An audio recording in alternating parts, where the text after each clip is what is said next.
How's it going, guys? Today I'm going to be featuring another match in the Ohio. In this one we are using another build yet again, but this time we are using Riker with full secondary, nope, not secondary, full dispersion inspirations. So in this one we have the new BA Commander Maki, and we have Scharnhorst as the other inspiration.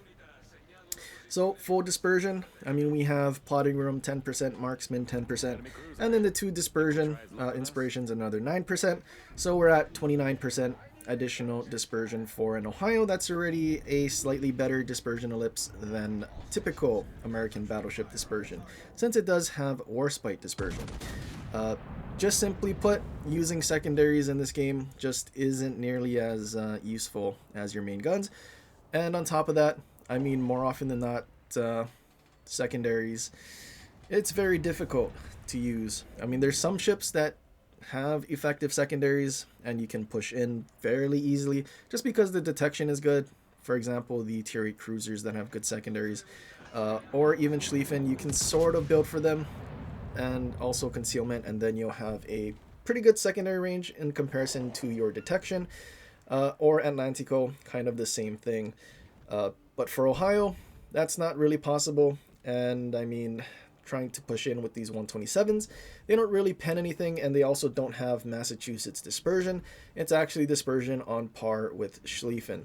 So your accurate secondaries aren't the same hyper accurate secondaries that Massachusetts has.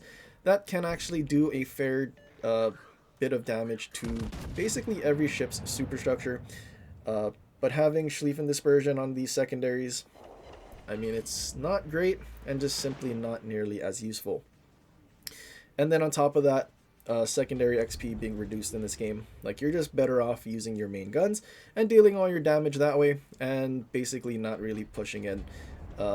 Especially on this map, pushing in is basically a death sentence. I mean, that Montana that pushed in at the start, we did, what, 30k?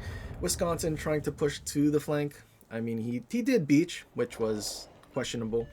But I mean, he would have lost most of his HP anyway. Any ships that try to push in on the flank on this map is basically just asking for it. Just because, I mean, middle spawn, we did get the middle spawn, so we were lucky, and middle spawn is goated. Because we can shoot at both flanks while using this spawn island to kind of pillar from basically everything else that would cause problems. Like right now, we're basically broadside to the entire right side of the map. But with this island here, we can always position ourselves into a spot where they can't actually shoot us. But yeah, if you're on the flank and someone actually knows how to utilize this island, you're going to be in a lot of trouble. Our left flank doing a fairly good job of pushing the enemy away. I mean, there's already a Venezia and Montana running away, and all of our battleships charging in. I mean, they're pushing this defense even further out from that island. And he is broadside. Dispersion looks very good. We only have 2 stacks of our plotting room, but we do still have that 9% dispersion. And something that you should consider when you do use this build, or something that at least I was considering, was the fact that camos do 4.5% of incoming fire dispersion debuff, and then concealment mod does another 5%. So basically every single ship in this game just starts off with a negative 9.5%. If you want to round it, just go to 10%. So simply using marksman really is how the accuracy of ships should be, without I guess having to actually build for accuracy. Like, it should be the base accuracy of all ships if you just have marksman, just to make up for that 10% of accuracy that you're just losing because camo and concealment mod, which is sort of understandable, at least when it comes to concealment mod. But having a camo, I mean, everything comes with a camo these days, and everything is basically sold with it. So every ship just kind of has that 4.5% incoming fire dispersion debuff, which does suck. But at least this build kind of negates most of it, and you do actually benefit from your dispersion. And I mean, you can definitely tell in this match because it just, well, looks a lot better, and we are definitely hitting things that other builds you may not actually hit anything. Enemy Preussen running away from his middle spawn in the island. Luckily, he wasn't paying attention to us because that was the second time we peeked around this island broadside to him. but I guess he was more interested in shooting the low HP battleships in spawn rather than the fuller HP ship that he could probably chunk for even more HP. Enemy Venezia that was running away did turn in and decided to go back towards A. So that is going to be a problem for us if we let him keep doing what he's doing, because if we're going to try and contest the strong flank, then there's just going to be an enemy Venezia chunking us for HP while we're trying to deal with other things. So at this point, I decide to take one last pot shot at this Izumo, who is somewhat broadside. Hopefully he doesn't turn away and we just simply remove him from the match with a couple of citadels. Although we see on the map that he is in fact turning away to go on the outside of the island, so our shells are not going to be able to citadel him, unfortunately. And Izumo is going to escape. But I decided to push in towards this Venezia. But now that the Venezia is spotted, he's also broadside with an island in front of him. And we didn't really reload in time. Maybe shooting that Izumo was a mistake, especially because we didn't actually finish him off either. But now we need to push towards the Venezia. There's still that Montana that's unspotted at D2. And, well, we're kind of going to be in trouble if that Montana decided to charge back in with the Venezia, because we are broadside. I do want to go back to A to try and push the Venezia away. And also cap A, because it's not looking great for our team. Our friendly battleship that's in D spawn wasn't very healthy. And in fact, he just went down. So now we have a pretty big ship disadvantage as well as a pretty big points disadvantage. Looking at the map though, we see the enemy BA Montana is broadside, and he's at a fairly decently close range, mid-range for the Ohio, which is probably where you want to be most of the time. Montana looking towards the spawn, probably looking at the enemy, friendly defense, and he's not really paying attention to us. He sees us, but it's a little too late. And our full dispersion build, having max plotting room as well, we're able to score 2 citadels and we remove him from the match. Enemy Montana does shoot at us and doesn't get spotted, so we know he's still sailing away because the islands that are in their spawn are basically covering him from, I guess, ever getting spotted. Enemy Venezia is trying his best to leave, so we did in fact push him away, but the problem is he actually understands how to angle. So there's not a very good chance that we're going to citadel him and remove him quickly. So at least what we can do is push him out of A, and then we can try to cap it. And hopefully when he goes behind the A spawn island, then we are unspotted and he can't reset us. Venezia, that's exactly what he's trying to do, is try to escape behind the island. He fires again. I'm kind of hoping he gets spotted so I can take another pot shot and maybe do a decent chunk of damage. But unfortunately he doesn't get spotted in between that rock and the island. But now that he's behind, we can just simply take our time and cap. Although we're going to have to play some mind games and see what the Venezia is going to do. He may decide to turn around and go back towards the border. Or maybe he sails back towards B. And then he spots us and resets us. So we do kind of need to worry about that. We also don't know where the enemy Montana went.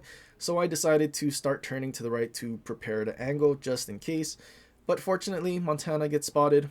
Although now we are going towards the right, which may mean we get spotted sooner by the enemy Venezia, which isn't great. Montana is looking at us, and the Venezia is almost around the island. We probably did shoot a little too early in hindsight, although the enemy Montana hasn't shot yet, and I've slammed on the brakes to turn in to maybe try and dodge, since we were at full speed and we didn't have drill bits, so we were going at a decent speed. Although it seems like the Montana was more interested in trying to dodge our salvo first, and, well, fired after he dodged, so maybe this is a case of not being able to chew gum and walk at the same time, but who knows. At this point, with that Montana running away, I decide probably best not to push towards B and chase the Montana, because we're just going to keep chasing this enemy Venezia. So I just simply turned away, and I'm just going to go back towards our spawn, maybe get that Montana while he's running away, and using these islands to stay unspotted and do some damage without getting any return fire. Although we did take a pretty good chunk there from the Montana just before he got behind the island. This is one of the good things about having a destroyer that's still alive late game, because he can provide spotting for basically anything. Although if it's early game and you're sitting behind islands and, well, in a battleship when there's other things that definitely need support, I guess battleships doing things that cruisers should, probably not the greatest. Although this match, we were kind of sitting behind that spawn island, although we were in a really good spot to crossfire things, so I guess there are some exceptions to that. Enemy Montana, I don't know what it is, but the enemy battleships in this match have seemed to want to just beach on a bunch of islands.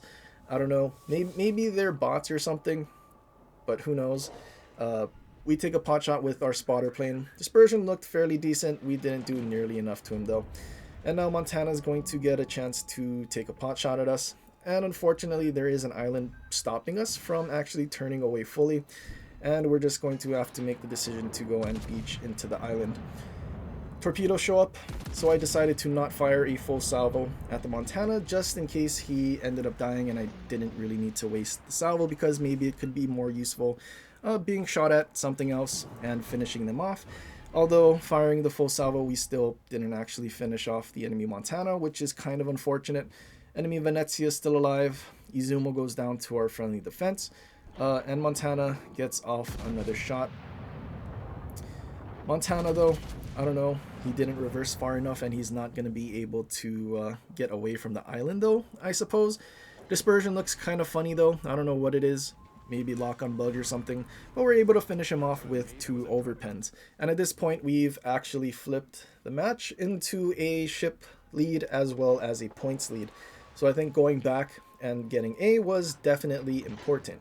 We're also on 280,000 damage, and there's still a decent amount of time left in the match, so there's a good possibility that we're able to do 300k. Enemy Venezia just kiting away though. I mean, if he really wanted to win, he would need to turn in and actually push in and try to do something. But unfortunately for him, he's all alone. I feel like if he actually maybe pushed in a little sooner somewhere else, potentially he could have actually done something. But now at this point, all he can really do is try to run away and farm as much damage as he can. So we're just going to keep reversing towards him. I mean, we're at 293 now. We just need a couple more pens and we will break that 300k. Venezia keeps getting further and further away. Ohio having somewhat floaty shells in comparison to Montana. It's going to keep getting more and more difficult to actually land shells. Just because he is getting far away, Venezia does have a good turning circle, although the rudder shift is somewhat slow. Enemy Venezia finally decides that it's time to turn back in. I could pop a heal, but at the same time, it's not like he's going to do 20k to me, and I can just simply heal, maybe make him think that we're almost dead, give him false hope, I suppose is what you could call it, and then he'll turn in and start charging towards us. But at this point, I'm not sure if Venezia is actually using Mimbelli, because he decided to turn in, and he is 15 kilometers away, which is kind of the range that cruisers are maxed out at if they're not using beyond range. Although he does take a pot shot at me now, so I think he does in fact have beyond range. Venezia gets away with not being Citadel there, but at least we've already passed the 300k mark, and now it's time for Venezia to finally start charging in. Our friendly defense is pretty low though, and I guess if he did charge in sooner, maybe he would have seen that. Venezia is very far though, and we can actually go and spot it. So I'm just going to wait here. There are torpedoes. Gdansk started shooting as well. So I'm hoping Venezia does try to turn his whole ship to try and shoot the Gdansk. He starts turning, but he does want to try and stay angled to us. But luckily 30mm overmatch, and we're able to finish off the Venezia. That pesky Venezia kiting at the border. We did 315,000, high caliber Confederate, 1 kill shy of a Kraken. Unfortunately, we weren't able to basically dev strike that Velos, although we were fairly close, or take any other pot shots, or really finish off that Izumo when he charged in through B, or D rather. But we also did 4,200 XP. Definitely wouldn't have done that with a secondary build. But yeah, main gun builds are definitely meta. Secondary builds are just really, really sad and unfortunate in this game. I mean, German secondaries, some of them have quarter pen, but the ones on Schlieffen, they don't have quarter pen except the 150s. And I mean, again, they kind of nerfed Schlieffen secondaries into oblivion. So yeah, secondary ships, kind of sad. Actually, the secondary cruisers are still pretty good. But other than that, Atlantico, Kind of sad. I wonder if the Pan American battleships are going to be good, and basically just the busted tech tree line of Atlanticos. And maybe then we'll have some fun secondary ships to use. But then again, those are giga busted on PC, so who knows. But yeah, anyway, that's pretty much it for this one. Hopefully you guys enjoyed. I think that build is definitely going to stay for a little while until I want to go meme with secondaries or something again. But yeah, hopefully you guys enjoyed that. If you did, leave a like and subscribe for more and share with your friends, or leave a comment down below for other ships you want to see in the future. But anyway, guys, till next time, aloha.